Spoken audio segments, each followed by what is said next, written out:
আজকে যে বিষয়টা নিয়ে কথা বলবো সেটা হলো একটপিক প্রেগনেন্সি। অনেকেই অনেক জায়গায় বলেছিল এটা নিয়ে কথা বলতে, এবং আমি ভাবলাম এই জিনিসটা নিয়ে কথা বলা দরকার, প্রত্যেকের এই জিনিসটা জানা দরকার। কারণ যদি কারুর একটপিক প্রেগনেন্সি হয় এবং সে যদি বুঝতে দেরি করে বা দেরি করে হাসপাতালে যায়, তাহলে এটা লাইফ থ্রেটেনিং হতে পারে, অর্থাৎ এতে জীবনের আশঙ্কা রয়েছে।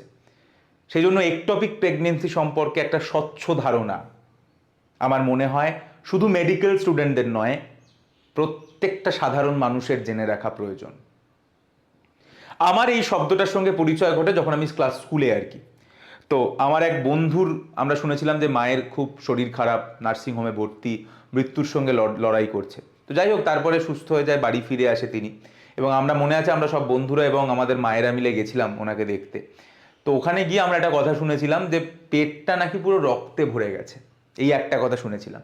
এবং পরবর্তীকালে সেই বন্ধু এসে আমাদের বলেছিল যে জানিস আমার মায়ের কি হয়েছিল, একটপিক প্রেগনেন্সি হয়েছিল। তো তখন স্কুলে পড়ি, এই একটপিক প্রেগনেন্সি খায় না মাথায় দেয় কিছুই জানি না, কিছুই বুঝতাম না। তবে এটা বুঝেছিলাম যে একটপিক প্রেগনেন্সি এমন একটা জিনিস যেটাতে নাকি পুরো পেটের মধ্যে রক্ত ভরে যায় এবং যেটা লাইফ থ্রেটেনিং, মানে মৃত্যু অবধি হতে পারে। তো পরবর্তীকালে ডাক্তার হয়েছি, একটপিক প্রেগনেন্সি নিয়ে পড়েছি এবং অ্যাকচুয়ালি বুঝেছি যে ঠিক সময় যদি একটপিক প্রেগনেন্সির ঠিকঠাক ট্রিটমেন্ট না হয় তাহলে it's a very dangerous thing. তো সেই জন্য আমি মনে করি আজকের এই টপিকটা আমি চুজ করলাম, এবং মেডিকেল স্টুডেন্টদের কাজে লাগবে সেটা আলাদা কথা, বাট আদারওয়াইজ এটা প্রত্যেকের জন্য খুব ইম্পর্টেন্ট। কারণ হয়তো এটা ঠিক সময় যদি এই ভিডিওটাকে বুঝে যদি ঠিক সময় কেউ হাসপাতালে যায়, তাহলে হয়তো অনেক অনর্থ আটকে যাবে। তো আজকের এই ভিডিও শুরু করি। Ectopic pregnancy, ectopic pregnancy. তো একটপিক প্রেগনেন্সি কি, তার আগে নর্মাল প্রেগনেন্সি কি। তা নর্মাল প্রেগনেন্সি কি, আমরা সবাই আগেও, আমার আগের ভিডিওতেও আমি বলেছি যে আমরা জানি যে ওভারি থেকে, ডিম্বাশয় থেকে ডিম বেরোয় এবং ডিম বেরিয়ে এই অ্যাম্পুলাতে ওয়েট করে। কার ওয়েট করে? স্পার্মের ওয়েট করে। এবং যদি স্পার্ম আসে তাহলে স্পার্ম এবং ওভাম অর্থাৎ ডিম এবং শুক্রাণুর মিলন হয়, মিলন হয়ে এই অ্যাম্পুলাতে কি তৈরি হয়? অ্যাম্পুলাতে তৈরি হয় জাইগোট। জাইগোট কি? জাইগোট হচ্ছে প্রথম সেল, জীবনের প্রথম কোষ, যেখান থেকে আজকে আমাদের এই গোটা শরীরটা দাঁড়িয়ে রয়েছে। তো প্রথম যে কোষটা আমাদের শরীরের তৈরি হয়েছিল সেটা হলো জাইগোট। তাহলে জাইগোট তৈরি হয় এবং এরপরে জাইগোট বড় হতে থাকে আস্তে আস্তে, মানে এটা থেকে গোটা আমাদের শরীর আজকে দাঁড়িয়ে আছে। তো এটা বড় হতে থাকে এবং বড় হতে হতে এটা ভিতরের দিকে ঢুকতে থাকে, ঢুকতে ঢুকতে গিয়ে এটা এই ইউটেরাসের মধ্যে ঢুকে পড়ে। এবং ইউটেরাসের এই লেয়ারটার নাম কি, আগের ভিডিওতেই বলেছিলাম, এই লেয়ারটার নাম কি? এই লেয়ারটার নাম হলো এন্ডোমেট্রিয়াম। তো সেই এন্ডোমেট্রিয়ামের ওপর গিয়ে ওটা বসে যায় এবং বাচ্চাটা এখানেই বড় হতে থাকে, ইউটেরাসের মধ্যে, জরায়ুর মধ্যেই বাচ্চা বড় হতে থাকে। তো এটা হচ্ছে নর্মাল জিনিস। তো এই বসে যাওয়াটাকে আমরা কি বলি? এই বসে যাওয়াটাকে আমরা বলি ইমপ্ল্যান্টেশন। এই বসে যাওয়াটাকে আমরা বলি ইমপ্ল্যান্টেশন। তাহলে নর্মালি প্রেগনেন্সি কিভাবে হয়? নর্মালি অ্যাম্পুলার মধ্যে স্পার্ম এবং ওভামের মিলন হয়ে যে জাইগোট তৈরি হয়, সেইটা তারপরে বড় হতে থাকে, ডিভাইড হতে থাকে এবং ভিতরের দিকে ঢুকতে থাকে, ইউটেরাসের মধ্যে ঢোকে, ঢুকে এন্ডোমেট্রিয়ামের ওপর গিয়ে ইমপ্ল্যান্টেড হয়ে যায় এবং তারপরে ওইখানেই বাচ্চা বড় হয়। এবং এটাই হচ্ছে নর্মাল প্রেগনেন্সি। একটপিক প্রেগনেন্সি কি? যদি এক লাইনে বলি তাহলে একটপিক প্রেগনেন্সি মানে হচ্ছে যদি এই ইমপ্ল্যান্টেশনটা, এই রোপণটা, ইমপ্ল্যান্টেশনের বাংলা রোপণ, এই রোপণটা যদি, ইমপ্ল্যান্টেশনটা যদি এই ইউটেরাসের মধ্যে না হয় অন্য কোথাও হয়, সেটাকেই আমরা বলি ectopic pregnancy. It's a very dangerous thing. মানে বাচ্চা কোথায় বড় হবে? বাচ্চা বড় হবে পেটের মধ্যে, ইউটেরাসের মধ্যে। এখন বাচ্চা যদি এই জায়গাটাতে বড় না হয়ে অন্য কোথাও বড় হতে শুরু করে, তখন সেটাকে আমরা বলি ectopic pregnancy, and it's a very dangerous thing. তাহলে প্রথম যে প্রশ্নটা আসে যে যদি ইউটেরাসের মধ্যে বাচ্চা বড় না হয় তাহলে কোথায় হবে, কোথায় হচ্ছে? একটপিক প্রেগনেন্সিতে আসলে কোথায় বাচ্চা বড় হচ্ছে? তাহলে সেই জিনিসটা সবার প্রথম প্রশ্ন। তাহলে সেই জিনিসটা বলার আগে আমি জাস্ট এইটাকে আরেকবার চিনিয়ে দেবো। আমার ফেভারিট ছবি, ফিমেল রিপ্রোডাক্টিভ সিস্টেমের ছবি, স্ত্রী জননতন্ত্রের ছবি, যেখানে মাঝখানে রয়েছে ইউটেরাস বা জরায়ু, দুদিকে দুটো ডিম্বাশয়, এবং ইউটেরাস থেকেই দুটো নালী বেরিয়েছে, দুটো টিউব বেরিয়েছে, না দুটো হাতের মতো জিনিস বেরিয়েছে। এইগুলোকে বলে কি? এইগুলোকে বলে ফ্যালোপিয়ান টিউব। যে অত মাথায় রাখতে চায় না সে শুধু টিউবই ভাবতে পারে। ফ্যালোপিয়ান টিউব বলে এটাকে, একটা টিউব, একটা নালী। তো দুদিকে দুটো ফ্যালোপিয়ান টিউব রয়েছে, ঠিক আছে? এবং ফ্যালোপিয়ান টিউবের অ্যাম্পুলার মধ্যেই স্পার্ম ওভামের মিলন হয়, তাই তো?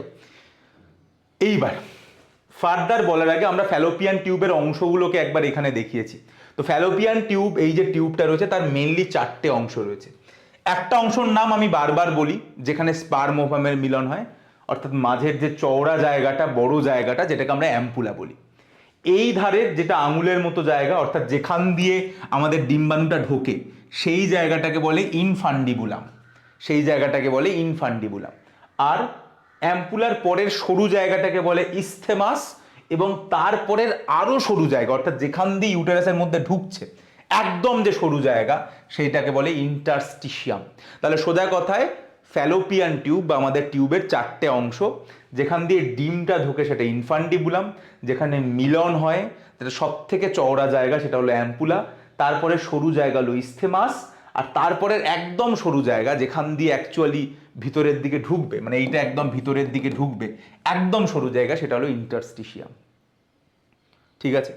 তাহলে আমাদের প্রথম প্রশ্ন, যে যদি এই ভিতরে না ঢোকে, যদি এইখানে ইমপ্ল্যান্টেড না হয়, যদি নর্মাল প্রেগনেন্সি না হয়, তাহলে একটপিক প্রেগনেন্সিটা হচ্ছে কোথায়?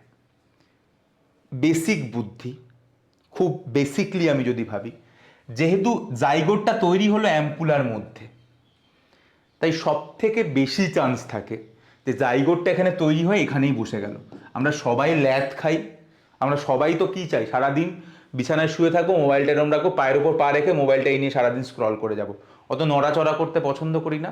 জাইগোটও নড়াচড়া করতে পছন্দ করে না। যদি সুযোগ পায় জাইগোট, তাহলে জাইগোট এখানেই বসে যাবে আর এগোবে না, তার মানে এখানেই বাচ্চাটা বড় হতে শুরু করবে। আর কি হতে পারে? হয়তো এগোচ্ছিল, এবার এই সরু জায়গা পেয়ে আর এগোতে পারেনি, এই ইন্টারস্টিশিয়াম কিংবা ইস্থেমাসে গিয়ে বসে গেছে, এটাও হতে পারে। অনেক সময় কি হয়, এটা এদিকে না গিয়ে এই দিকে চলে আসে এবং এখান থেকে বেরিয়ে পড়ে এসে ওভারির ওপর বসে যায়, মানে ডিম্বাশয়ের ওপর বসে যায়, এবং ডিম্বাশয়ের ওপর বাচ্চা বড় হতে শুরু করে। অনেক সময় কি হতে পারে, এটা এখান থেকে পুরো বেরিয়ে এসে পেটের অন্য কোনো জায়গায় চলে যায় এবং সেখানে বড় হতে শুরু করে। অনেক সময় কি হয়, এটা এখান দিয়ে ঢুকে পড়ে এই এন্ডোমেট্রিয়ামের উপর না বসে আরো নিচে চলে আসে, এবং নিচে চলে এসে এই জায়গাটাকে আমরা সার্ভিক্স বলি, যেটা ইউটেরাসের নিচের জায়গা, এই জায়গাটাকে আমরা সার্ভিক্স বলি। তো অনেক সময় যেটা হয়, এই যে সার্ভিক্স, এই সার্ভিক্সের ওপর গিয়ে বসে যায়, এই সার্ভিক্সের ওপর গিয়ে বসে যায়। তার মানে এই সবকটা জায়গাতেই যদি প্রেগনেন্সি হয়, বা এই সবকটা জায়গাতেই যদি রোপণ হয়, ইমপ্ল্যান্টেশন হয়, এবং এই সবকটা জায়গাতে যদি বাচ্চা বড় হতে শুরু করে, তখন সেটাকেই আমরা বলি একটপিক প্রেগনেন্সি। তাহলে আমার মনে হয় এটা বোঝা গেল যে একটপিক প্রেগনেন্সি কোন জায়গায় হবে, অর্থাৎ সাইট কি, একটপিক প্রেগনেন্সির সাইট কি, একটপিক প্রেগনেন্সির সাইট কি। তাহলে সব থেকে important ectopic pregnancy most commonly কোন জায়গায় হবে? টিউবের মধ্যেই, তাই তো? তাহলে ফ্যালোপিয়ান টিউবের মধ্যেই হাইয়েস্ট চান্স থাকে ম্যাক্সিমাম হওয়ার, কারণ এখানে যেহেতু তৈরি হচ্ছে ওখানেই বসে যাচ্ছে বা এখানে বসে যাচ্ছে, মানে টিউবের মধ্যেই বসছে, এটা হচ্ছে ম্যাক্সিমাম চান্স। টিউব ছাড়া আর কোথায় হতে পারে? যেটা বললাম যে টিউব ছাড়া, টিউব থেকে বেরিয়ে এসে ওভারির ওপর হয়ে গেল, এই ওভারির ওপর বাচ্চা বড় হতে শুরু হতে পারে। কিংবা অনেক সময় এখান থেকে এখানে না বসে নিচে চলে এলো, নিচে এসে সার্ভিক্সের ওপর বসে গেল, তাই সার্ভিক্সের ওপর বসতে পারে। আর অনেক সময় পেটের অন্যান্য জায়গায় হয়, যেরকম পেটের অন্যান্য জায়গা বলতে অ্যাবডোমেন, মানে আমি কোনো মেনশন করছি না, তবে পেটের যে কোনো জায়গাতে গিয়ে ইমপ্ল্যান্টেড হতে পারে এবং সেখানে বাচ্চা বড় হতে পারে। তার মানে এই 4টে হচ্ছে মেজর 4টে জায়গা যেখানে একটপিক প্রেগনেন্সি হতে পারে। তবে ম্যাক্সিমাম কোথায় দেখা যায়? ম্যাক্সিমাম হয় ফ্যালোপিয়ান টিউবে। এবার যদি কখনো প্রশ্ন করে ফ্যালোপিয়ান টিউবের মধ্যে হাইয়েস্ট চান্স কোথায়, তাহলে অবভিয়াসলি অ্যাম্পুলা, কারণ যেখানে ওই জাইগোটটা তৈরি হলো হাইয়েস্ট চান্স থাকে অ্যাম্পুলাতেই হয়ে যাওয়া, তারপরে বাকিরা, অর্থাৎ ইস্থেমাস কিংবা ইন্টারস্টিশিয়াম, তারপরে এদের জায়গা আর কি। তবে ম্যাক্সিমাম চান্স থাকে অ্যাম্পুলাতেই ইমপ্ল্যান্টেড হয়ে গেল এবং ওখানেই বড় হতে শুরু করলো। এইবার একবার তোমরা ভাবো, একটা ছোট্ট টিউব, একটা সরু নালী, টিউব খুব সরু হয়, আমি এখানে বড় করে দেখিয়েছি, একটা খুব সরু নালী, তার মধ্যে যদি বাচ্চা বড় হতে শুরু করে, বাচ্চা তো প্রথম কথা বড় হবে না, কারণ হওয়াটা পসিবল নয়, বাচ্চা বড় হওয়ার জন্য অনেক বড় জায়গা দরকার, যেটা ইউটেরাসের মধ্যে রয়েছে আর কি। কারণ টিউবের মধ্যে তো সেই জায়গাটা নেই, তাহলে এইখানটা যদি বাচ্চা বড় হতে শুরু করে তাহলে কি হবে, কি হবে কিছুদিন পরে কি হবে? ইয়েস, টিউবটা বাস্ট করবে, টিউবটা ফেটে যাবে, and that is the life threatening thing. টিউবটা বাস্ট করবে এবং তখনই ব্লিডিং হবে, অতিরিক্ত ব্লিডিং হবে, এবং এত রক্ত বেরোতে পারে যে মৃত্যু অবধি ঘটতে পারে, যদি না ঠিক সময় সেটাকে ম্যানেজ করা হয়। তাহলে আমরা কি চাইছি? আমি এই ভিডিও কেন বানাচ্ছি? আমি এই ভিডিও এই কারণে বানাচ্ছি যাতে রাপচারটা না হয়, যাতে বাস্ট না করে, তার আগেই যেন একটা মেয়ে হাসপাতালে চলে যায় এবং রাপচার অবধি যেন না পৌঁছায় জিনিসটা, কারণ rupture is a very dangerous thing. আমার এই ভিডিও বানানোর উদ্দেশ্য ওটাই, যে রাপচারটাকে আটকানো। তাহলে একটা মেয়ে কখন বুঝবে যে হয়তো তার একটপিক প্রেগনেন্সি হচ্ছে, তার হাসপাতালে যাওয়া দরকার? কারণ একটপিক প্রেগনেন্সি হলে বেশিরভাগ চান্স কি থাকে, টিউবে হয়। আর টিউবে যদি হয়, আমি যদি দেরি করি, তাহলে টিউব বাস্ট করে যাবে। বাস্ট করে গেলে কিন্তু বিপদ, তখন অ্যাগ্রেসিভ ম্যানেজমেন্ট হবে, সার্জারি হবে, অপারেশন করতে হবে, ইমিডিয়েট রক্ত দিতে হবে, অনেক কিছু করতে হবে। মানে সেটা অনেক, আমি কেন চাইবো সেটা অবধি যাই, তার আগেই যখন আমাদের বডি সিগন্যাল দেয়, বডি বোঝায় যে কিছু একটা সমস্যা হচ্ছে, ইউ শুড কনসাল্ট। তাহলে কি করে বুঝবো? তাহলে কি করে একটা মেয়ে বুঝবে? এটাই সব থেকে ইম্পর্টেন্ট জায়গা, যে কি করে একটা মেয়ে বুঝবে। প্রেগনেন্সি তো হয়েছে, স্পার্ম ওভামের মিলন হয়েছে, তার মানে মেয়েটা নিজে তো জানে যে তার সেক্সুয়াল একটা ইন্টারকোর্স হয়েছে। তার মানে একটা মেয়ে যে জানে যে সে সেক্স করেছে রিসেন্টলি, এটা সে বিবাহিত হোক অবিবাহিত হোক সেটা ম্যাটার করছে না, বাট সে জানে সে সেক্স করেছে, তার মানে একটা তার সেক্সুয়াল এক্সপোজারের হিস্ট্রি রয়েছে রিসেন্ট টাইমে। সে জানে যে তার সেক্সুয়াল এক্সপোজার হয়েছে, হয়তো সে জানে না সে প্রেগনেন্ট কি প্রেগনেন্ট নয়, সেটা ম্যাটার করে না, বাট তার সেক্সুয়াল এক্সপোজারের হিস্ট্রি রয়েছে, ঠিক আছে। এইবার হয়তো সে জানে যে সে প্রেগনেন্ট হয়ে গেছে কিংবা হয়নি, সেটা ম্যাটার করে না, বাট এটা সে জানে যে তার সেক্সুয়াল এক্সপোজারের একটা হিস্ট্রি রয়েছে। এইবার তার সাথে তার সব থেকে ইম্পর্টেন্ট যেটা ফিচার, সব থেকে যেটা ক্লিনিক্যাল সিমটম, সব থেকে ইম্পর্টেন্ট যে সিমটমটা যেটাকে একদম ইগনোর করা যাবে না, সেটা হচ্ছে লোয়ার অ্যাবডোমিনাল পেন, অর্থাৎ তলপেটে ব্যথা। লোয়ার অ্যাবডোমিনাল পেন, তলপেটে ব্যথা হচ্ছে, মানে নাভির নিচটায়, তার নাভির নিচে, পেটের নিচের দিকটায় ব্যথা হওয়া। অর্থাৎ যে মেয়েটা জানে যে তার সেক্সুয়াল এক্সপোজারের হিস্ট্রি হয়েছে, তার কিছুদিন আগে সেক্স করেছে তার পার্টনারের সাথে, আনপ্রোটেক্টেড সেক্স করেছে, অর্থাৎ তার প্রেগনেন্ট হওয়ার সম্ভাবনা ছিল, এবং তার সাথে এখন তার পেটের নিচের দিকটা ব্যথা করছে, ইমিডিয়েটলি তার ডাক্তারখানায় যাওয়া উচিত, তার ডাক্তার দেখানো উচিত, ইউএসজি করা উচিত, প্রেগনেন্সি টেস্ট করা উচিত, সব কিছু করা উচিত, just to rule out ectopic pregnancy. Normal pregnancy এলো, তারপরে সে অ্যাবর্শন করাবে কি করাবে না, বিয়ে করবে কি করবে না, বা যদি বিবাহিত হয় তাহলে প্রেগনেন্সিটা কন্টিনিউ করবে কি করবে না, সেগুলো পরের ব্যাপার, ওগুলো নিয়ে আমার চিন্তা নেই। আমার চিন্তা হচ্ছে ওই মেয়েটার প্রাণ বাঁচাতে হবে। সো একটপিক প্রেগনেন্সিকে আমাকে রুল আউট করতে হবে। তাই যদি কোনো মেয়ে সে জানে তার একটা সেক্সুয়াল এক্সপোজারের হিস্ট্রি রয়েছে, সেটা সে তার পার্টনারের সাথে, এবং তার যদি পেটের নিচটায় ব্যথা করে, তাহলে কোনো রকম দেরি না করে, কোনো রকম ইগনোর না করে, আমি এটা প্রত্যেককে বলছি, মানে তুমি বিবাহিত হও অবিবাহিত হও যাই হও, তোমার লাইফ তোমার জন্য সব থেকে ইম্পর্টেন্ট, কিচ্ছু ম্যাটার করে না কি দুনিয়া সমাজ কি বলবে, কিছু ম্যাটার করে না। যদি তোমার জানো যে তোমার সঙ্গে তোমার পার্টনারের একটা সেক্সুয়াল এক্সপোজার হিস্ট্রি রয়েছে রিসেন্ট টাইমে, তোমার হয়তো প্রেগনেন্সি হওয়ার চান্স ছিল, এবং এখন তোমার হঠাৎ তুমি টেস্ট করোনি, প্রেগনেন্সি টেস্ট করোনি, এখন তোমার পেটের নিচের দিকটা ব্যথা করছে, you should immediately go to a doctor and every test should be done, দেখার জন্য যে তোমার একটপিক প্রেগনেন্সি হয়েছে কিনা। এর সাথে আরও কিছু পজিটিভ সিমটম থাকে যেগুলো এটাকে আরও কনফার্ম করে। কীরকম? যেহেতু প্রেগনেন্সি তো এসছে, প্রেগনেন্সি তো হয়েছে, তার মানে অবভিয়াসলি এর সঙ্গে পিরিয়ডস মিসের একটা হিস্ট্রি থাকবে। মানে যেহেতু প্রেগনেন্সি আছে, আমরা সবাই জানি যে প্রেগনেন্সি এলে পিরিয়ড হয় না, তার মানে চান্স থাকবে যে এরও পিরিয়ড হবে না, অর্থাৎ পিরিয়ড না হওয়াকে আমরা ডাক্তারির ভাষায় বলি অ্যামেনোরিয়া। ডাক্তারির ভাষায় আমরা বলি অ্যামেনোরিয়া। তো এর সঙ্গে একটা অ্যামেনোরিয়ার হিস্ট্রি থাকবে, হয়তো এর সঙ্গে একটু ভ্যাজাইনাল ব্লিডের হিস্ট্রি থাকবে, মানে একটু হয়তো রক্ত বেরোবে, তো যেটাকে আমরা বলি ব্লিডিং, একটু হয়তো রক্ত বেরোবে। এটা মুশকিলটা কি, কেন সমস্যাটা কি আমি বুঝিয়ে দিচ্ছি, কেন সমস্যাটা, কেন এটা ডেঞ্জারাস হয়ে যায়, কেন রাপচার হয়ে যায়, কেন আগে যায় না, আমি বলছি ব্যাপারটা কি। ধরে নিলাম একটা আনম্যারিড মেয়ে, ঠিক আছে, তার পার্টনারের সঙ্গে তার সেক্সুয়াল ইন্টারকোর্স হয়েছে, ভালো কথা। এইবার তার পেটের নিচটায় ব্যথা করছে কিছুদিন পরে, এবং প্রথমে ধরে নিলাম তার পিরিয়ডস, মানে যেটা নর্মাল ডেটে পিরিয়ডস হওয়ার কথা সেটা হচ্ছে না, তো সে খুব টেনশন করছে, ভাবছে আমি প্রেগনেন্ট হয়ে গেলাম কিনা, এবং তার মাথায় কাজ করছে এবার যদি কি হবে এরকম সে ভাবছে, ঠিক আছে। এইবার পিরিয়ডস হচ্ছে না, মানে নর্মাল ডেট থেকে 10 দিন 15 দিন 20 দিন পিছিয়ে গেল। এবার তার মাথায় প্রচণ্ড টেনশন হচ্ছে যে পিরিয়ডস আমার হচ্ছে না, তাহলে কি আমি প্রেগনেন্ট হয়ে গেলাম। এইরকম একটা সময় হঠাৎ করে তার পেটে ব্যথা শুরু হলো, অসম্ভব পেটে ব্যথা করছে নিচে। সে কি ভাবলো, সে ভাবলো তার পিরিয়ডস হবে। নর্মালি সে কি ভাবলো, যে আমার বোধহয় পিরিয়ডস হবে, এবং তার সঙ্গে তার একটু ব্লিডিং হলো, তো সে ভাবলো এই পিরিয়ড শুরু হচ্ছে বোধহয়। সে ওটাকে ইগনোর করে গেল, ব্লিডিংটা বেশিক্ষণ হলো না, সে ভাবলো বোধহয় কিছুটা পিরিয়ডস হয়ে আবার থেমে গেল, আবার হবে, পেটটা অসম্ভব ব্যথা করছে, কিন্তু সে কিছু করছে না, সে শুধু ব্যথার ওষুধ খাচ্ছে বা হট ব্যাগ দিচ্ছে, সে ডাক্তারখানায় যাচ্ছে না।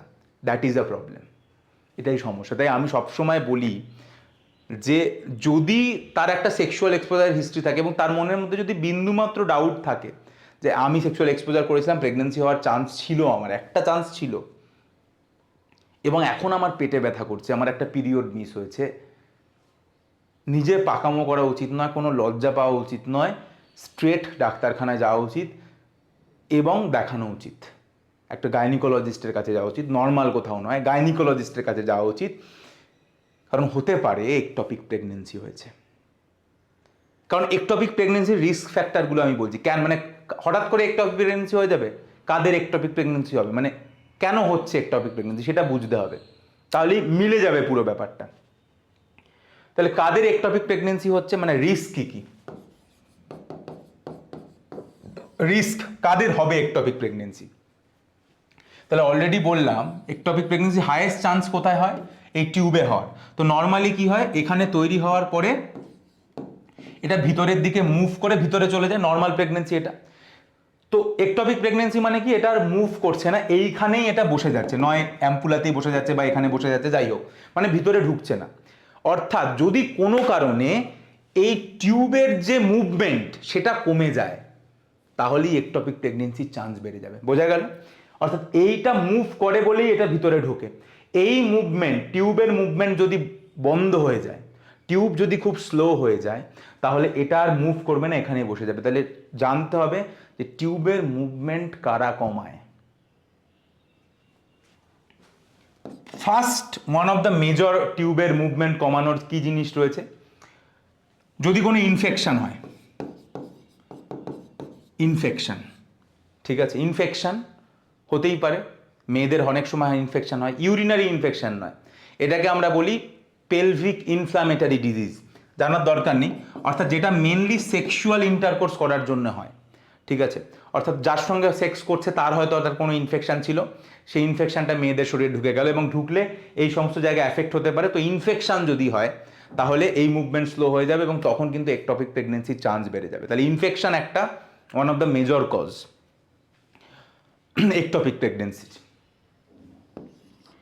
ইনফেকশনের পরে দ্বিতীয় কি পসিবিলিটি, যদি তার এই টিউবে হয়তো আগে কোনো অপারেশন হয়েছে, ঠিক আছে, আগে কোনো হয়তো একটা অপারেশন হয়েছে, হয়তো কোনোভাবে তার লাইগেশন করা হয়েছিল বা কিছু করার চেষ্টা হয়েছিল, কিন্তু লাইগেশনটা হয়নি ভালোভাবে, ঠিক আছে, লাইগেশন মানে কি, হয়তো এটাকে কেটে দেওয়ার চেষ্টা হয়েছিল, বা টিউবে কোনো অপারেশন হয়েছিল, কোনো একটা টিউবে সার্জারি হয়েছিল, সেটা যাই হোক না কেন, মানে মোট কথা টিউবে হাত পড়েছিল, টিউবাল কোনো একটা সার্জারি হয়েছিল, তাহলেও কিন্তু চান্সেস বেড়ে যাবে। যদি কোনো একটা সার্জারি হয় তাহলে অবভিয়াসলি সেই জায়গাটা স্লো হয়ে যাবে। যদি টিউবে কোনো সার্জারি হয়ে থাকে, সেটা যাই হোক না কেন, সেটা লাইগেশন হোক বা অন্য যা কিছু হোক, তাহলে কিন্তু চান্সেস বেড়ে যাবে একটপিক প্রেগনেন্সি হওয়ার। 3, একটা হরমোন আছে যেটার নাম হচ্ছে প্রোজেস্টেরন। এই হরমোনটা এটাকে স্লো করে দেয়, প্রোজেস্টেরন হরমোনটা এই টিউবকে স্লো করে দেয়। তাহলে প্রোজেস্টেরন হরমোন কোথায় থাকে? আনফর্চুনেটলি প্রোজেস্টেরন হরমোনটা সমস্ত যে কন্ট্রাসেপটিভ পিল যেগুলো নর্মালি মেয়েরা খায়, ওসি পিল, সেই ওসি পিলে থাকে, কিংবা আইপিল টাইপিল যেগুলো খায়, যারা রেগুলার আইপিল খায় সে তার মধ্যে প্রোজেস্টেরন থাকে। তাহলে আইপিল বা এই যেখানে প্রোজেস্টেরন রয়েছে, ঠিক আছে, প্রোজেস্টেরন রয়েছে অনেক কিছুর মধ্যে, ওসি পিলে রয়েছে, মিরেনা বলে একটা জিনিস রয়েছে তার মধ্যে রয়েছে, অনেক কিছুর মধ্যে প্রোজেস্টেরন রয়েছে, আইপিলে প্রোজেস্টেরন রয়েছে। তো যখন কেউ রেগুলার প্রোজেস্টেরন খাচ্ছে, প্রোজেস্টেরন এই জিনিসটাকে স্লো করে দেয়, স্লো করে দিলে একটপিক প্রেগনেন্সির চান্স বাড়বে। তাই আমি সবসময় বলি না যে অহেতুক মানে কেউ ডাক্তারের পরামর্শ ছাড়া পিলস খেয়ে যাচ্ছে, ঠিক আছে, পিলস খাচ্ছে, প্রেগনেন্সি হচ্ছে না সেটা তো ভালো ব্যাপার, মানে ব্যাপারটা বোঝো, যদি পিলস খেয়ে যদি স্পার্ম এবং ওভামের মিলন না হয় তাহলে তো খুব ভালো ব্যাপার। কিন্তু যদি পিলসটা ফেল করে, মানে পিল কি করছে, পিল দুটো কাজ করছে, একটা হচ্ছে ওভাম আর স্পার্মের মিলন হতে দিচ্ছে না, ওভাম স্পার্মের যদি মিলন না হয় তাহলে নর্মাল প্রেগনেন্সিও হবে না, একটপিক প্রেগনেন্সিও হবে না। কারণ একটপিক প্রেগনেন্সি বা নর্মাল প্রেগনেন্সি বা যাই হোক না কেন, আগে তো স্পার্ম ওভামে মিলন হওয়া দরকার। তো প্রোজেস্টেরন যুক্ত পিলগুলো কি করছে, এদের মিলন হতে দেয় না, তাই তো, অসুবিধা নেই। তার সাথে এরা আর একটা জিনিস করছে, এটাকেও স্লো করে দিচ্ছে। এবার যদি কোনো কারণে পিলটা ফেল করে, হতেই পারে কোনো একটা মাসে ফেল করে গেল, কাজ করলো না, যদি কাজ না করে তাহলে ওদের মিলন হয়ে যাবে, মিলন তো হবে কিন্তু এটা স্লো, তখন তখন কিন্তু চান্স থাকবে টিউবাল প্রেগনেন্সি হওয়ার, একটপিক প্রেগনেন্সি হওয়ার। অর্থাৎ এই সমস্ত ওষুধ যারা পিলস খায় তাদের কিন্তু খুব কশাসলি এটাকে ইউজ করা উচিত, মানে নিজের মতো করে ইচ্ছা মতো গিয়ে আমি হাসপাতাল মানে ওষুধের দোকান থেকে কিনে খেয়ে নিচ্ছি, সেটা করা উচিত নয়, কারণ এই সব কটাতে একটপিক প্রেগনেন্সির চান্স বেড়ে যায়। বোঝা গেল? তো এইটা হচ্ছে ব্যাপার, এইগুলো হচ্ছে মোটামুটি রিস্ক ফ্যাক্টর। এবং অবভিয়াসলি যার সব থেকে ইম্পর্টেন্ট রিস্ক ফ্যাক্টর হচ্ছে যার আগে একটপিক প্রেগনেন্সি হয়েছে, অর্থাৎ যার আগে একবার একটপিক প্রেগনেন্সি হয়েছে তার আবার হওয়ার চান্সেস বেশি, কারণ অলরেডি এটা প্রুভেন যে তার এইটা স্লো। তো যার এটা অলরেডি স্লো তার আবার হতে পারে, যার একটপিক প্রেগনেন্সি একবার হয়েছে তার বারবার হতে পারে। তো মোটামুটি এই চারটে আমি গুরুত্বপূর্ণ বলে বললাম, এছাড়াও আরও বেশ কিছু আছে, তবে এই চারটে হচ্ছে মেন। স্মোকিং একটা কারণ, অর্থাৎ যে সমস্ত মেয়েরা স্মোক করে, তো স্মোকিং ইটসেলফ একটা কারণ এটাকে স্লো করে দেওয়ার, যেটার জন্য একটপিক প্রেগনেন্সি হয়। তো এরকম কিছু কজেস রয়েছে, স্মোকিং লিখে রাখি, দিস ইজ ইম্পর্টেন্ট। স্মোকিং, যারা স্মোক করে সেটাও একটা চান্স একটপিক প্রেগনেন্সি হওয়ার। বোঝা গেল? আমি আবারও বলছি, পিলের কনসেপ্ট আমি বোঝানোর চেষ্টা করছি। এবার সবাই ভাবে বোধহয় পিল খেলে কি তাহলে আমার একটপিক প্রেগনেন্সি হবে? পিল খেলেই একটপিক প্রেগনেন্সি হবে না, পিল যদি ফেল করে তখন একটপিক প্রেগনেন্সি হবে। বোঝা গেল? কারণ পিলের কাজ কি? পিলের কাজ হচ্ছে ওভাম আর স্পার্মের মিলন হতে দেবে না। যদি ওভাম স্পার্মের মিলন না হয়, যদি জাইগোট তৈরি না হয়, তাহলে নর্মাল প্রেগনেন্সি হোক, একটপিক প্রেগনেন্সি হোক, কিছুই হবে না। তো পিল নর্মালি এদের মিলনই হতে দিচ্ছে না, বাচ্চা হতেই দিচ্ছে না, জাইগোট তৈরি হতে দিচ্ছে না। কিন্তু যদি পিলটা ফেল করে, কাজ করলো না, অর্থাৎ এদের মিলন হয়ে গেল এবং জাইগোট তৈরি হয়ে গেল, তখন একটপিক প্রেগনেন্সির চান্স বেড়ে যায়। তার মানে ওসি পিল এইগুলো রিস্ক ফ্যাক্টর নয়, এদের ফেল হওয়াটা রিস্ক ফ্যাক্টর। তবে অবভিয়াসলি যারা এটা খায় রেগুলারলি, চান্সেস থেকে যায় একটা একটপিক প্রেগনেন্সি হওয়ার। সেই জন্য আমি সবসময় বলি যে ডাক্তারের পরামর্শ মেনে সমস্ত কিছু করা উচিত, নিজে নিজে পাকামো করা উচিত নয়। এবার আমি যদি পুরো ব্যাপারটা তাহলে বলি, ট্রিটমেন্ট লাস্টে বলে দিচ্ছি যে কী আছে ট্রিটমেন্ট, কী করবো আমরা আমাদের কাছে এলে, সেটা আমি শর্ট করে বলে দিচ্ছি যারা মেডিকেল স্টুডেন্ট তাদের জন্য। তার আগে আমি তাহলে বলে দিই যে একটা মেয়ের কিন্তু তাহলে আজকে কি শিখলো এই ভিডিওটা থেকে, কি শিখলো?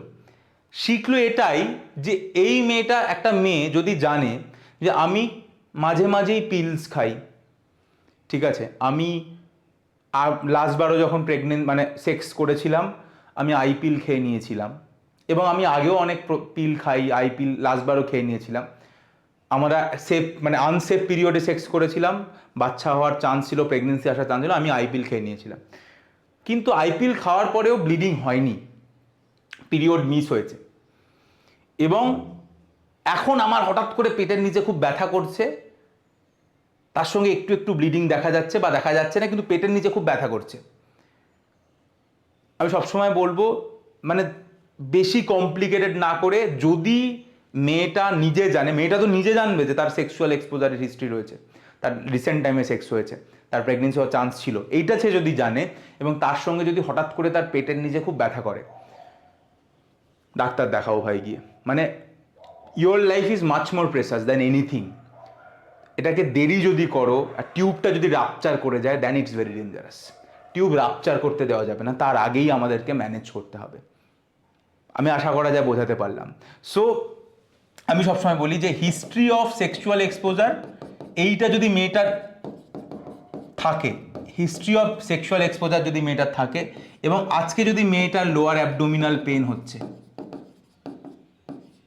আমি ফার্স্ট বলবো গো টু হসপিটাল।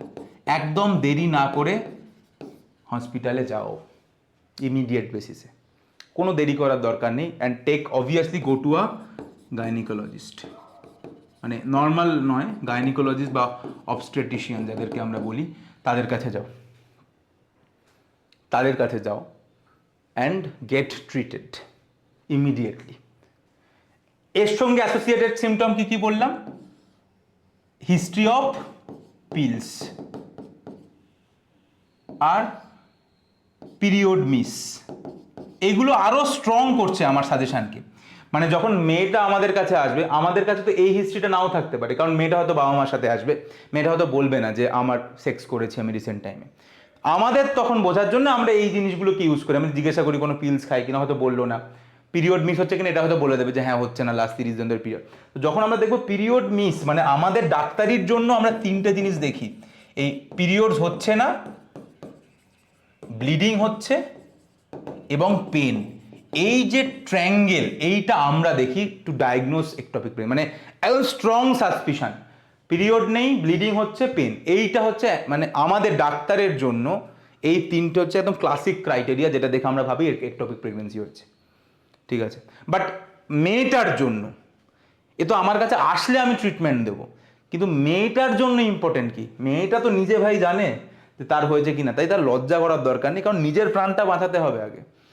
তা সে যদি জানে তাহলে immediately go to the hospital, দেরি করে লাভ নেই। ব্যাস, ট্রিটমেন্টে আমি বেশি কিছু বলার নেই।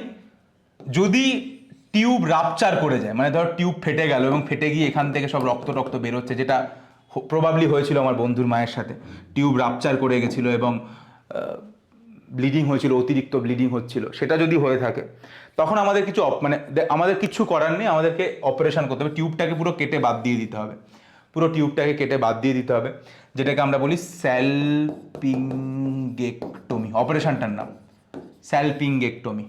পুরো টিউবটাকে আমরা কেটে বাদ দিয়ে দিই এবং বেঁধে দিই যাতে রক্ত বন্ধ হয়ে যায়, that is the only thing. এবং এটাকে অ্যাজ সুন অ্যাজ পসিবল করতে হবে, দেরি করা যাবে না। পেট কাটতে হবে, পেট কেটে এই জিনিসটা করতে হবে।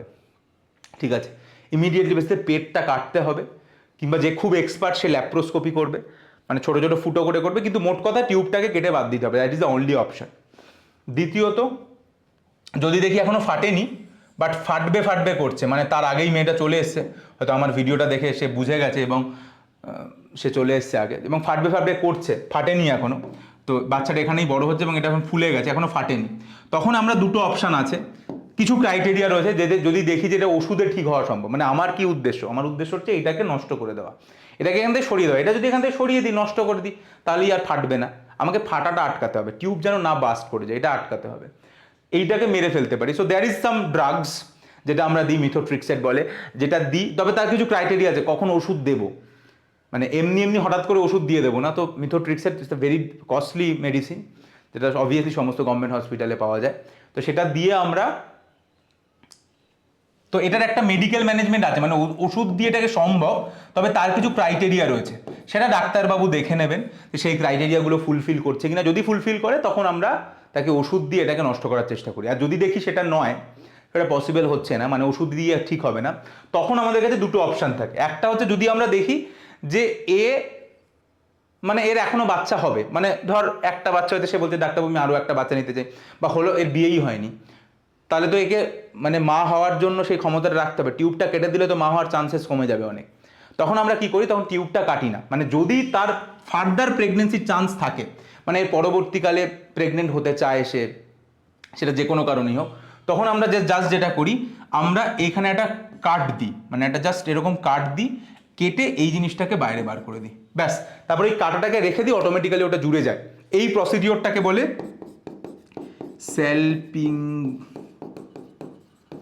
স্যালপিঙ্গোস্টমি, ঠিক আছে? যাই হোক, এগুলো মেডিকেল টার্ম। অর্থাৎ স্যালপিঙ্গোস্টমি মানে আমি টিউবটাকে কাটলাম না, আমি জাস্ট ওপরে একটা এরকম একটা কাট দিলাম, একটা ইনসিশন দিলাম, দিয়ে ভিতরের যে যে বাচ্চাটা ওখানে বড় হচ্ছিল সেটাকে বাইরে বার করে দিলাম, ব্যাস। ওটাকে ছেড়ে দিলাম, ওটা অটোমেটিক্যালি জুড়ে যাবে। এইটা করি। আর যদি দেখি যে সে বলছে তার আর বাচ্চা সে নেবে না, তার অলরেডি 2টো বাচ্চা আছে, এখন মানে মানে কি, যার বাচ্চা রয়েছে সে হয়তো ওসিপিল খেত যাতে আর বাচ্চা না হয়, এবং ওসিপিল কখনো ফেল করেছে তার বরের সাথে, এবং একটপিক প্রেগনেন্সি হয়ে গেছে, হতেই পারে। একটপিক প্রেগনেন্সি যখন খুশি হতে পারে, না বিয়ের আগে হতে পারে, বিয়ের পরে হতে পারে, যে কোনো টাইমে হতে পারে। তো সে এখন বললো, না ডাক্তারবাবু আমার আর বাচ্চা নেওয়ার নেই, আমার 2টো বাচ্চা আছে, আমি তো পিলস খেতাম, তাও একটপিক প্রেগনেন্সি হয়ে গেছে, আমার আর বাচ্চা নেওয়ার কোনো শখ নেই, তাহলে আপনি এবার কি করবেন? তাহলে আমি অলরেডি বলেছি, যার একবার একটপিক হয়েছে তার বারবার একটপিক হতে পারে, সেই জন্য কোনো তখন আমি রিস্ক নেবো না, তখন আমি টিউবটাকে পুরো কেটে বাদ দিয়ে দেবো, অর্থাৎ স্যালপিঙ্গেক্টমি করে দেবো। তো 2টো অপশানই থাকে, ঠিক আছে? যদি বাচ্চা হওয়ার সম্ভাবনা থাকে তখন আমরা টিউবটাকে কাটি না, রেখে দিই, জাস্ট ওপরে একটা কাট দিয়ে মালটাকে বার করে দিই। আর যদি সে বলে যে না আমার বাচ্চা আর নেব না, আমি আর মা হতে চাই না, তখন আমরা পুরো টিউবটাকে কেটে বাদ দিই, কোনো রিস্ক না নিয়ে, যেটাকে স্যালপিঙ্গেক্টমি বলি। তো ম্যানেজমেন্ট বলতে মেনলি এই 3টে। যদি মেডিসিন দিয়ে সম্ভব হয়, দেখ প্রথমে যেটা বললাম, যদি বাস্ট করে যায়, যদি রাপচার করে যায়, তাহলে তো কোনো অপশান নেই, স্যালপিঙ্গেক্টমি, এবং তার সঙ্গে অ্যাগ্রেসিভ ম্যানেজমেন্ট, রক্ত দিতে হবে, ফ্লুইড দিতে হবে, কারণ প্রচুর রক্ত বেরিয়ে গেছে, সব কিছু করতে হবে। আর যদি না রাপচার করে, তখন 3টে অপশান থাকে, ওষুধ দিয়ে ঠিক হতে পারে যদি তার কিছু ক্রাইটেরিয়া রয়েছে, যদি ফ্যামিলি কমপ্লিট না হয়, অর্থাৎ যদি আরও বাচ্চা নেবে পরবর্তীকালে, তাহলে স্যালপিঙ্গোস্টমি। আর যদি আর বাচ্চা না নিতে চায়, তাহলে আমরা সেফেস্ট, আমি বলি সেফেস্ট হচ্ছে স্যালপিঙ্গেক্টমি একটপিক প্রেগনেন্সিতে। তাহলে এইটা হচ্ছে একটপিক প্রেগনেন্সির ব্যাপারে সমস্ত কিছু আমি বলে দিলাম। মানে যারা মেডিকেল স্টুডেন্ট তাদের কাজে লাগবে, বাট রাদার দেন আমি বারবার আমি অ্যাওয়্যার করতে চাইছি নর্মাল মেয়েদের, যারা ডাক্তারির সঙ্গে যুক্ত নয় এবং যারা ইগনোর করে দেয় লজ্জাতে, ভয়ে, প্লিজ ডোন্ট ইগনোর। তুমি যদি জানো যে তোমার একটা সেক্সুয়াল এক্সপোজারের হিস্ট্রি রয়েছে, ম্যারিড উম্যানদের জন্য ইজি হয়ে যায় ব্যাপারটা, না যে যারা বিবাহিত তারা কিছু যায় আসে না, তারা জানে যে তারা বরের সাথে সেক্সুয়াল ইন্টারকোর্স করেছে এবং এখন পেটে খুব ব্যথা করছে, ডাক্তারের কাছে চলে যায়। মুশকিলটা হয়ে যায় অবিবাহিত মেয়েদের, হয়তো সেক্সুয়াল এক্সপোজারের হিস্ট্রি রয়েছে এবং টেনশানে ছিল যে পিরিয়ডটা মিস হয়েছে, পিরিয়ডস হচ্ছে না, প্রেগনেন্ট হয়ে গেলাম নাকি, হয়তো ইউপিটি করে নিয়েছিল, পজিটিভ এসছে বা নেগেটিভ এসেছে, ম্যাটার করে না, ইউপিটি পজিটিভ এলো তো জেনে গেল প্রেগনেন্সি হয়ে এসেই গেছে, তখন তার আরও মাথা খারাপ, এরকম একটা সময় হঠাৎ করে পেটে ব্যথা শুরু হলো খুব, ডাক্তারের কাছে যাও, ইউপিটি করাওনি বা নেগেটিভ এসেছিল, কিন্তু তুমি জানো তোমার প্রেগনেন্ট হওয়ার চান্স ছিল, পেটে ব্যথা করছে, হাসপাতালে যাও। ডোন্ট ওয়েস্ট টাইম, কারণ একটপিক প্রেগনেন্সি যে কোনো টাইমে রাপচার করে, নর্মালি বলে 6 থেকে 8 সপ্তাহ থেকে 10 সপ্তাহের মধ্যে রাপচার, মানে জাইগোট তৈরি হওয়ার 6 সপ্তাহ, মানে 1.5 মাস থেকে 2 মাস পরে রাপচার করে। তবে 1-1.5 মাস তো এমনি বেরিয়ে যায়, কারণ কেউ একটা সেক্স করলো, তারপরে সে 1 মাস ওয়েট করে তার পিরিয়ডস হচ্ছে, হয়তো সে আইপিল খেয়ে নিয়েছে, আইপিল মানে কিন্তু প্রোজেস্টেরন, তো আইপিল খেয়েছে, এবার সে ভাবছে যে এবার পিরিয়ডস হবে, এবার পিরিয়ডস হবে, 1-1.5 মাস ওয়েট করে ফেললো, এই 1.5 মাস হয়ে গেল মানে তার এবার ফাটার সময় চলে এসছে, এরকম একটা সময় হঠাৎ করে তার পেটে ব্যথা করছে, ইমিডিয়েটলি যাও হাসপাতালে। আমি বারবার বলছি, একটপিক প্রেগনেন্সি কোনো ছেলে খেলার জিনিস নয়, এবং আমার এই ভিডিও বানানোর একটাই উদ্দেশ্য, যাতে টিউবটা রাপচার না করে। তার আগে যদি হাসপাতালে যাও, then it can be managed easily. যদি বাস্ট করে তাহলেও ম্যানেজ করা যাবে, মানে এরকম নয় যে ম্যানেজ করা যাবে না, বাট সেটা অবভিয়াসলি একটু টাফ। সো রাপচার হতে দিও না। যদি তোমার সেক্সুয়াল আমি বারবার একই কথা রিপিট করছি, লোকে বারবার রিপিট করে কি কথা, যে আমার চ্যানেলটা সাবস্ক্রাইব করো, এইসব বলে, আমি বারবার কি রিপিট করছি, বারবার এটাই রিপিট করছি, যদি তুমি জানো যে তোমার প্রেগনেন্সি হওয়ার চান্স ছিল এবং এখন প্রচণ্ড পেটে ব্যথা করছে, হয়তো তার সঙ্গে পিরিয়ডস হয়নি, সেগুলো ম্যাটার করে না, পেটে ব্যথা করছে, তুমি চলে যাও। এবং আরও স্ট্রং ফাইন্ডিং তো বলেছিলাম, পিরিয়ডস মিস হচ্ছে বা এই জিনিসগুলো, একটু ব্লিডিং হচ্ছে, go to the hospital and check for ectopic pregnancy, it can be managed. তবে যদি আগে যাও তাহলে সুবিধা ডাক্তারবাবুদের জন্য। That's all for ectopic pregnancy. আর কি বলবো নিজের ব্যাপারে, লিঙ্কে দেওয়া থাকে আমার ফেসবুক আর ইনস্টাগ্রামের লিঙ্ক, সেইটা ফলো করতে পারো, ইউটিউব চ্যানেলটাকে সাবস্ক্রাইব করতে পারো এরকম আরও ভিডিও দেখার জন্য। তার বাইরে আমি নিটের জন্য পড়াই 11-12 স্টুডেন্টদের ডাক্তারির জন্য তৈরি করি, যেটার একটা টেলিগ্রাম চ্যানেল আছে যেখানে আমি কমিউনিকেট করি স্টুডেন্টদের সাথে। সেই চ্যানেলটার নাম হলো NEET biology by doctor Arkadeep. যেটা এটা শুধুমাত্র যারা নিট দেবে তাদের জন্য, মানে এখানে আমি অন্য রকম বিষয়ে কথা বলি না আর কি। NEET biology by doctor Arkadeep, তার লিঙ্কও ডেসক্রিপশানে দেওয়া থাকবে। আর যারা নিটের পরীক্ষা দেবে 11-12 স্টুডেন্ট, তাদের কিছু কোর্স লঞ্চ হয়েছে, মানে মাধ্যমিকের পরে যারা, সেই কোর্সটা প্রবাবলি লঞ্চ হয়েছে, যেগুলো নিয়ে আমি ভিডিও, সেগুলো নিয়ে আমি একটা আলাদা ভিডিও দেবো। আমি একটা করেই ভিডিও দিই, যে কোনো জিনিস যদি পড়ানো শুরু করি তার আগে একটা ভিডিওতে আমি বলে দিই যে কী পড়াতে চলেছি, সেটা নিয়ে আমরা আলাদা ভিডিও দেবো। বাট যদি তোমরা জয়েন করতে চাও অ্যাডমিশন, বা জেনে গেছো অলরেডি বা কন্ট্যাক্ট করতে চাইছো আমাদের সাথে, তাহলে আমাদের যেটা অফিসিয়াল নাম্বার আছে সেই নাম্বারে যোগাযোগ করো, 9330054553। আবারও বলছি, এটা আমার নম্বর নয়। বেশিরভাগ জনই এখানে ফোন করে এবং ফোন করে বিভিন্ন মেডিকেল সম্পর্কে জিজ্ঞাসা করে যে আমার প্রেগনেন্সি এসে গেছে and all. But this is just for the nits aspirant, ডাক্তারি যারা পড়তে, নিটের পরীক্ষার স্টুডেন্টদের জন্য এই নাম্বারটা, এটা তাদের জন্য। 9330054553, এটা আমার নম্বর, এটা সঞ্জয় স্যারের নাম্বার। যারা জানে তারা জানে। So contact with him if you want to get admitted. আর কিছু বলার নেই, দেখা হবে আবার নতুন কোনো ভিডিও। এরকম কোনো টপিক তো চলতেই থাকবে, তার সঙ্গে নিটের স্টুডেন্টদের জন্য কোনো টপিক আসতে চলেছে খুব শিগগিরই। অল দ্য বেস্ট সবাইকে। ভিডিওটা ভালো লেগে থাকলে মেক আ সাবস্ক্রাইব।